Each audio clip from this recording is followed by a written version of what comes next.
Et nouveau numéro d'En route vers le COS. Chaque mois, on vous propose de suivre avec des témoins et des experts ce chantier, qui est un petit peu un chantier hors norme. Aujourd'hui, justement, on reçoit André Gribel, directeur du projet du COS chez Vinci. Comment allez-vous ? Bonsoir Lionel, je vais bien, merci. On est ravis de vous accueillir. On peut dire que les travaux ont réellement commencé maintenant. Qu'on comprenne bien un petit peu comment ça se passe depuis que les travaux ont commencé et c'est quoi la progression ?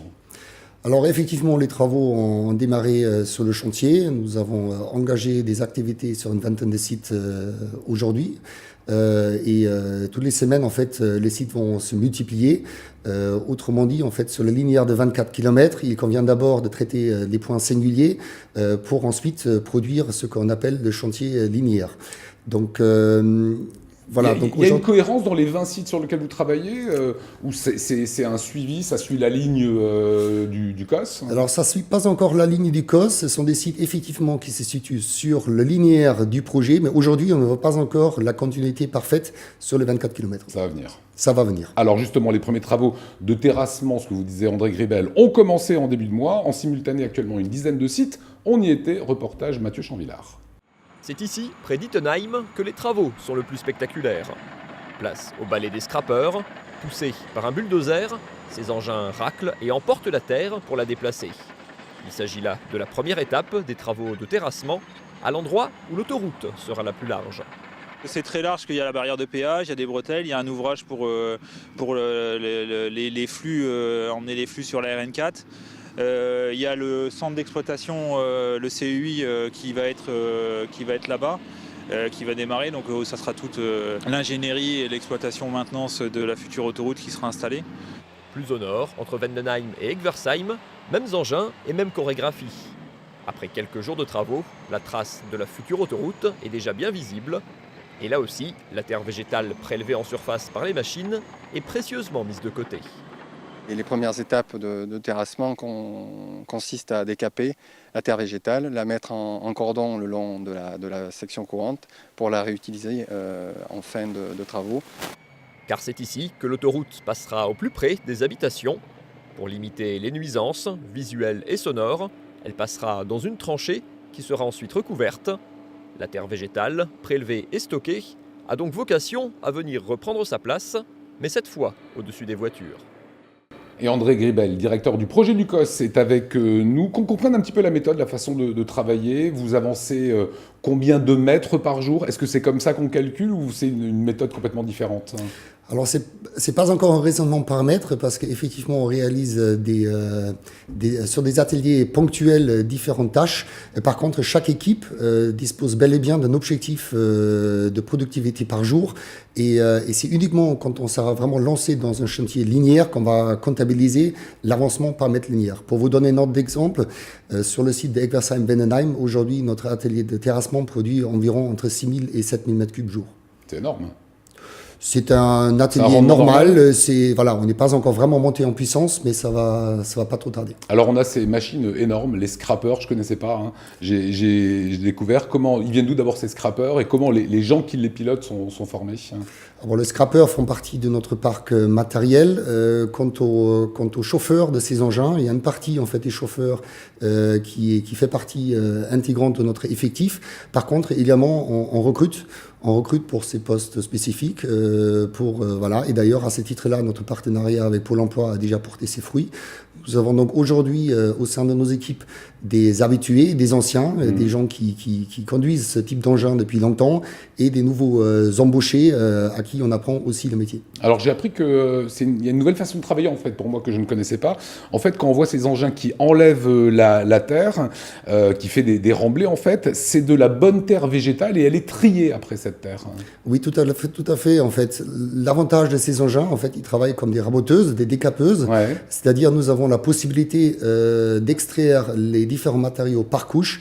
Et effectivement, nous avons la première couche, c'est la terre végétale. Ensuite, nous avons la sous-couche qu'on met judicieusement à côté. côté pour pouvoir l'employer ultérieurement, pour atteindre finalement le véritable matériau de construction qui est ici dans le territoire, le Leuss. Voilà, mais la première terre qui est juste au-dessus, celle qu'on voit là actuellement, c'est la bonne terre végétale qui sera réutilisée. Tout à fait. C'est la bonne terre qu'on met de côté pour ensuite notamment végétaliser les talus, une fois que le projet est construit. Est-ce qu'on peut dire aujourd'hui que le COS est déjà de l'emploi pour pas mal de personnes? Ah oui, tout à fait. Aujourd'hui, nous avons déjà procédé au premier recrutement et évidemment, notre besoin ne cessera pas dans les semaines, dans les mois, dans les années à venir.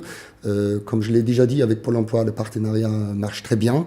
Et voilà, aujourd'hui, notre effectif s'élève déjà à environ 300 personnes sur le chantier. Voilà, au point que vous êtes obligé d'agrandir la base vie de Dutlenheim sur la portion sud du tracé. On y était, reportage Mathieu Chanvillard.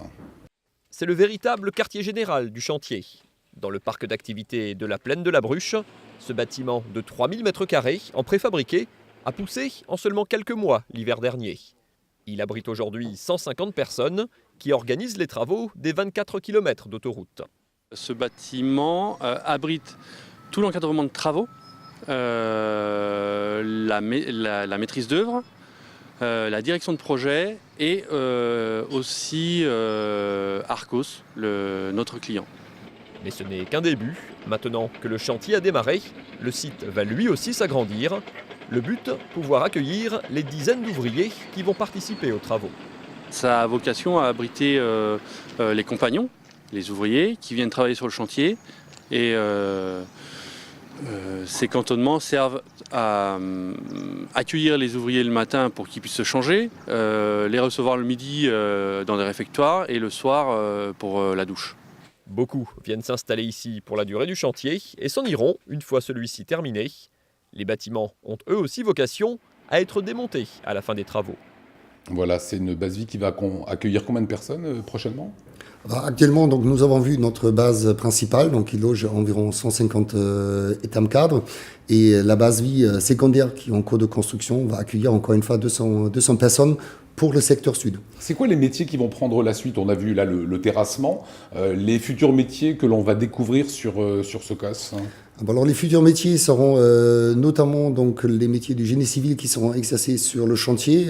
Concrètement dit, il va falloir, et on va commencer très prochainement avec la construction des premiers ouvrages d'art, donc le métier du génie civil.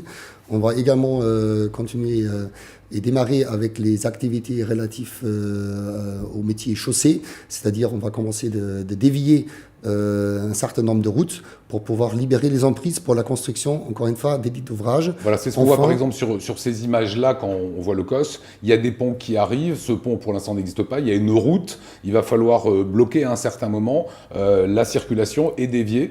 C'est compliqué à faire entendre ça aussi aux riverains et aux personnes qui vivent autour.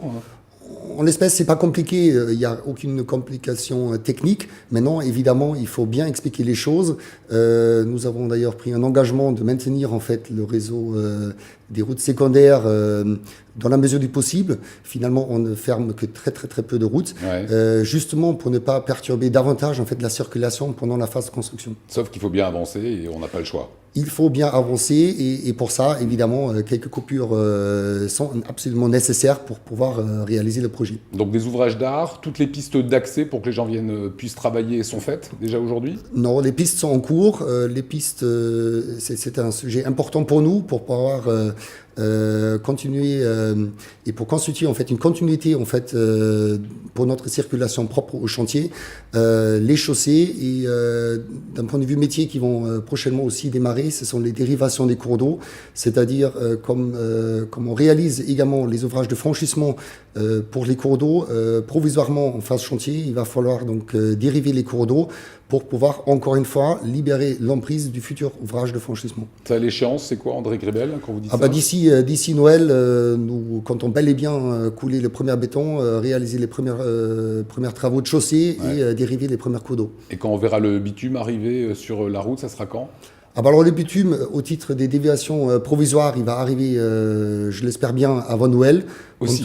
Tout à fait. Et quant au bitume définitif, nous avons un objectif pour tirer la première couche de noir, on appelle comme ça en fait, avant fin 2019. Fin 2019, on aura la première couche de noir, donc ce qui ressemble à cette autoroute qu'on vous montre comme ça sur ces images 3D. Dernière question, c'est un chantier difficile, c'est vous qui le portez, directeur de ce projet? Je le porte, je suis en charge de le mener à bien jusqu'à la parfaite mise en service. Oui, le quotidien n'est pas toujours facile, mais tel est notre métier. On s'adapte, on essaie de faire mieux et on montre beaucoup de bonne volonté pour faire des choses bien. Merci beaucoup André Gribel. Merci. Merci à vous. Si vous avez des questions, vous pouvez les poser à ce mail cos@alsace20.tv. Fin de ce numéro. On se retrouve nous demain à 19h. Salut.